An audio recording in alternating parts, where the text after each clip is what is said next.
Megan Levy here with Michael McDonald, who knocked out Alex Soto in less than 1 minute here at UFC 139. First of all, Northern California boy, how did it feel to get the win at home? Oh, felt amazing to get it no matter where I am. It felt good to get a finish. I hate decisions.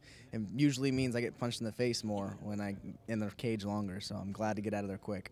Yeah, you actually have not had any decisions on your record except for the 2 fights in the UFC. Was that a little bit of motivation to get the finish tonight?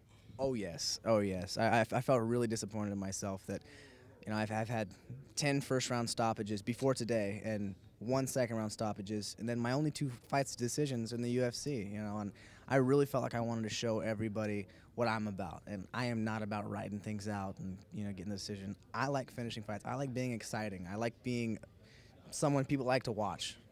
And a big part of that is obviously your training camp and your training partners. Now, you're relatively new to the UFC organization. Can you talk a little bit about your training partners and who you work with in preparation for these fights? Yeah, we have an awesome team of guys down there. My older brother, Justin Smitley, has always been pretty much my biggest competition and one of my best training partners throughout my career. My little brother, Brad McDonald, Martin Tarzan Sandoval, Quincy Shaman, Angel Deanda.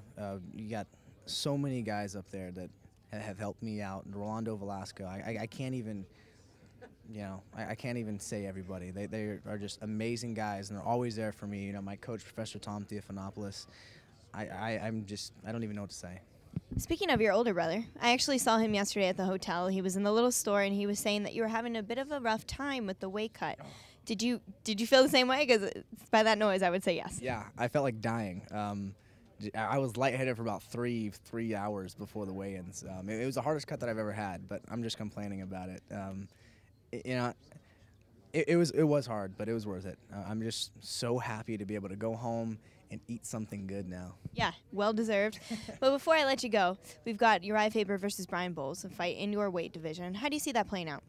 Oh, that's a good question. I